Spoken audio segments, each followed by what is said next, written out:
Now, this is question number 3 of exercise 2.A ICSE board class 8 chapter exponent. Now, we can see here again यहाँ left hand side के equation में क्या return है 9 multiplied by 3 की power x and right hand side में 27 is the base and exponent में है 2x minus 3. तो हमें x की वैल्यू यहाँ पे फाइंड आउट करनी है. तो अब हम इसको कैसे करेंगे, हम देख सकते हैं कि दोनों इक्वेशन बिल्कुल डिफरेंट है, लेफ्ट हैंड साइड का इक्वेशन और राइट हैंड साइड का इक्वेशन. तो हमें करना क्या होता है कि हमें लेफ्ट हैंड साइड का इक्वेशन को राइट हैंड साइड के इक्वेशन के जैसा बनाना होता है, इक्वल करना होता है. तो हम यहाँ पे देख सकते हैं कि 3 को इस तरह से वी कैन राइट इट, 3 का स्क्वायर 9 होता है. तो इसको हमने इस चीज को हमने पावर के फॉर्म में लिख लिया. अब ऐसे लिखो. उसके बाद ये तुम्हें पता होगा कि 3 का क्यूब होता है, ठीक है. तो 3 का क्यूब हमने 27 को लिखा और पावर में 2x माइनस 3. ओके, नाउ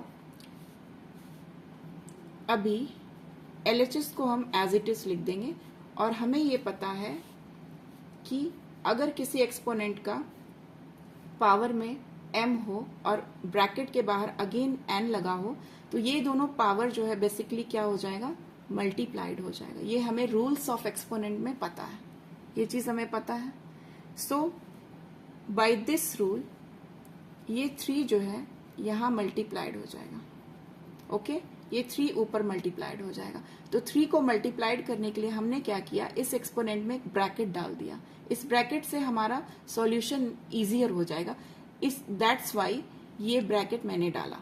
कुछ स्टूडेंट्स क्या करेंगे कि इस ब्रैकेट को ना डालते हुए वो डायरेक्टली इस तरह से मल्टीप्लाई कर देंगे, मल्टीप्लाइड 2x माइनस 3, और उनका आंसर रॉन्ग हो जाएगा because this will become 6x minus 3 जो कि रॉन्ग है. ओके, सो ऑलवेज जब भी तुम देखो कि एक तुम्हारा एक टर्म है, एक बाइनोमियल हो या ट्राइनोमियल हो या जो भी चीज हो, तुम्हें अगर मल्टीप्लिकेशन करना है एक सिंगलटन टर्म के साथ तो तुम उसको ब्रैकेट में ले लो और बाद में मल्टीप्लाई करो तो तुम्हारा इक्वेशन सही आएगा. उसके बाद ये हमारा लेफ्ट हैंड साइड, और अगर मल्टीप्लिकेशन हम करते हैं तो दिस विल बिकम 6x, 3 2 जा 6, x एज इट इज, 3 3 जा 9. Now as per rule of exponent we know that जब मल्टीप्लिकेशन में हो और बेस सेम हो, पावर डिफरेंट हो, तो क्या करते हैं, एडिशन करते हैं. यू ऑल नो दैट, ठीक है. यहाँ पे मैं रूल लिख देती हूँ, a की पावर m, a की power n is equal to a m plus n. इस रूल से ये चीज हो गया. Okay, now 6x minus n. अब we can see that base दोनों का सेम हो चुका है. अगेन वही वाला हमारा कंसेप्ट है कि बेस सेम हो चुका है तो LHS is equal to RH, यानी लेफ्ट हैंड साइड में जो लिखा हुआ इक्वेशन और राइट हैंड साइड में जो लिखा हुआ इक्वेशन, उन दोनों को इक्वल होने के लिए सिर्फ हमें क्या रिक्वायरमेंट है कि इन दोनों का पावर भी सेम होना चाहिए, क्योंकि बेस तो सेम हो चुका है ऑलरेडी, तो पावर भी सेम होना चाहिए, तभी जाके ये इक्वलिटी का साइन सच होगा. यानी ये जो लिखा है कि ये this is equal to this, ये सही तभी साबित होगा जब इसका पावर भी इक्वल होगा, क्योंकि बेस तो इक्वल हो चुका है. तो by comparing 2x plus x should be equal to 6x plus 9, ये होना चाहिए.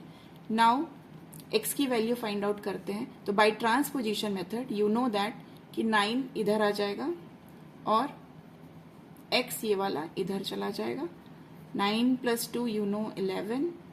6x में से 1x माइनस करेंगे तो इट विल बी 5x, और ये 5x क्या है, मल्टीप्लिकेशन में है. तो x की वैल्यू हम कैसे फाइंड आउट करेंगे, जो मल्टीप्लिकेशन में है इस हैंड साइड में जाने से वो क्या हो जाएगा, डिवीजन में हो जाएगा.